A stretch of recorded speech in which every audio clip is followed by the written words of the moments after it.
Well, this was a tough video for me to make.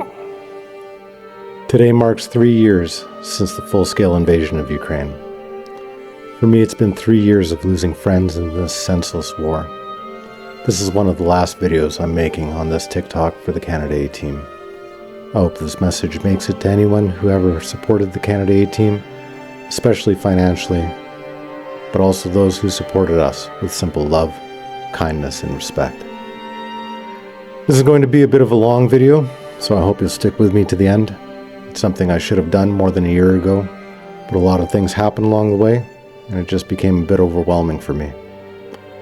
But on this 3rd anniversary of the war, why not wrap up and tell the story of how the Canada A team started, what we did, and how it ended. The Canada A team, or the full proper name, the Canada Emergent Help Team, was formed in March 2022, just after the start of the Russian full-scale invasion of Ukraine. The purpose of the team was to support Ukrainians on the ground in Ukraine with emergency humanitarian aid and evolved to include military logistics support and training. The original team consisted of 3 Canadians, Pedro, Ian, and myself, Chad McFarlane, who collectively had a diverse background in military, law enforcement, and first responder training. We entered Ukraine in early April 2022. We began our work by purchasing a van which we nicknamed the Denalian, at Ian's request, which was a combination of his name and his brother's and sister's name. We used the Denalian to bring in much-needed medical supplies from Poland and returning with Ukrainian refugees who lacked the ability to get to Poland by themselves. In time, the team separated into different roles, with Pedro remaining as a driver working with various other NGOs in the Lviv and Poland area. Ian ended up helping to train drone pilots in Kharkiv, and myself ending up in Odessa and Mykolaiv working with the 126th Brigade Odessa Territorial Defense, alongside Allison Thompson, the founder of Third Wave Volunteers, out of the United States, and several Ukrainians joining and helping the team throughout our time in country. The team departed Ukraine for the first time in July 2022, with returns to Ukraine in February, bringing specialty medical supplies and requested items for 126th Brigade 220 Battalion, stationed in Kherson, and again in June 2023, bringing 2 pickup trucks for transport and casualty evacuation in the Bakhmut and Kherson directions. If you've made it this far, I just want to say thank you and switch away from the history of the team to the mental cost. Of everyone on the team, I spent the most time in Ukraine and went to the most dangerous areas. It was the honor of my life to be part of the war effort fighting against tyranny and helping to save lives. I have 100 stories I haven't shared from my nearly 6 months working in Ukraine, and I don't have anywhere near the amount of time or danger in country as many of my friends who are still fighting in Ukraine as foreigners or the Ukrainians fighting for their homes. Doing this work was amazing, and it also hurt a lot. I know several people who have lost their lives in this war, and each time it happens, it's like part of me goes with them. Our talks about what we'd do together after the war, where we'd meet up for drinks to celebrate that we made it, that'll never happen. This is true of just about anyone who has been involved in the conflict, whether they went to Ukraine or not. All of this said, I feel there were only ever 2 mistakes I really made in the past 3 years. My first mistake was ever giving 2 thoughts to the trolls, and especially those people who said they support Ukraine, but then went on to attack me publicly and repeatedly. They were never Ukrainians either. They were always Westerners who talked a big game and collected money, but never once did I see videos from Ukrainians on the front lines thanking them for the support in actual physical on-the-ground products that they desperately needed. The fact is, I couldn't have done anything else to prove that all of the money that was donated and more made it to Ukraine in the form of life-saving materials, and to these people it didn't matter that I had a couple of dozen videos of different Ukrainians saying thank you or showing support to the entire Canada A team or myself personally. I was the online face of the team due to my technical skills and the fact that I was the only one dumb enough to dox myself and be the public spokesperson of the team and make all the contacts as the team leader.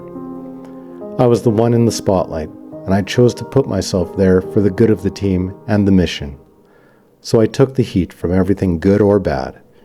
I was the one who had to publicly apologize when we got scammed out of $5,000 by a disreputable former doctor who I had background checked to make sure she was a real Canadian doctor, which was true, but I didn't find out that she had been disbarred from practicing medicine and had been involved in fraudulent activity.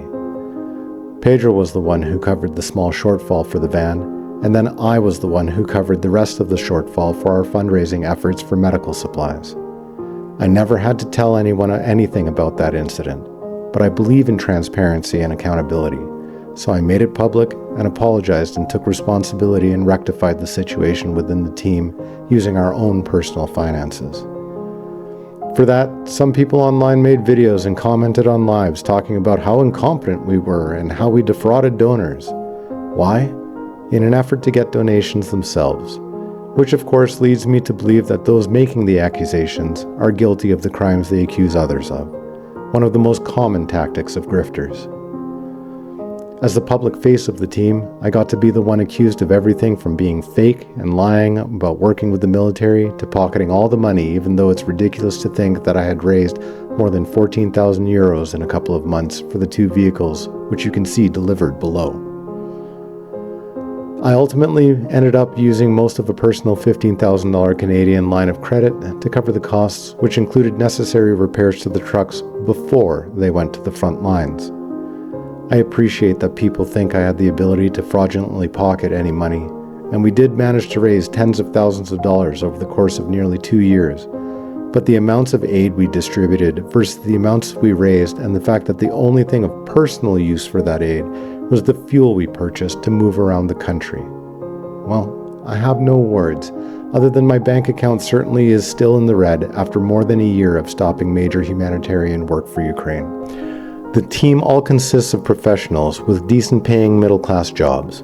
We paid for our own flights, our own personal equipment, our own meals, and on top of that, used our own money when donations fell short for a goal. There are reasons why professional aid organizations are allowed to take up to 50% of donations to pay themselves and their staff. We acted as an organization that all of the money went into the work, and we never sent money anywhere else. All of the money was used to target specific needs in Ukraine, to help in the small ways we could, alongside all of the other tiny aid organizations that did the lion's share of the major dangerous work in Ukraine. My mistake wasn't being too transparent or not transparent enough. It wasn't being the face of the team online. It wasn't the mistake of trusting the wrong people. My mistake was letting the comments and opinions of people who had nothing to do with anything but talking shit from affecting my mental health and affecting the work we did and the mission we were on. I'm sorry, and I feel shame for walking away from the work just because of these ridiculous, worthless, jealous people. My second mistake was not taking more account of the hardship this would take on my family, especially my daughter. With being away so much and working on this so much, it took a toll on my time raising her. I'm a working man at the end of the day. I'm not rich by any means, but I'm not poor by any means. I have a good job and I make good money, but my job already takes me away for many weeks out of the year. I love my daughter more than life itself, and I am sorry for the hurt and worry and pain I put you through. I hope as you grow older, one day, you will really come to understand why I did what I did, and that I didn't just leave you because I don't care. I went because I care about the world you will grow up in, and that without good men doing hard things, then evil men will triumph and rule the world. Maybe that sounds cliche, but one only needs to open a history book of the last 100 years to know it's true. So, my final piece of advice to you, my few viewers, is to not make the mistakes I made if and when you go to help others. Don't give a second thought to the naysayers and the haters. Don't even acknowledge them, but laugh at how pathetic they are in their jealousy and ignorance. And second, go and hug your loved ones and let them know all the time how much they mean to you and how much you care about them, always, no matter what. My name is Chad McFarland. I'm a co-founder and leader of the Canada Emergent Help Team. Our mission will never be over until all of Ukraine is free. Our part was small, but important to the people who we helped. Slava Ukraini! Heroyam Slava!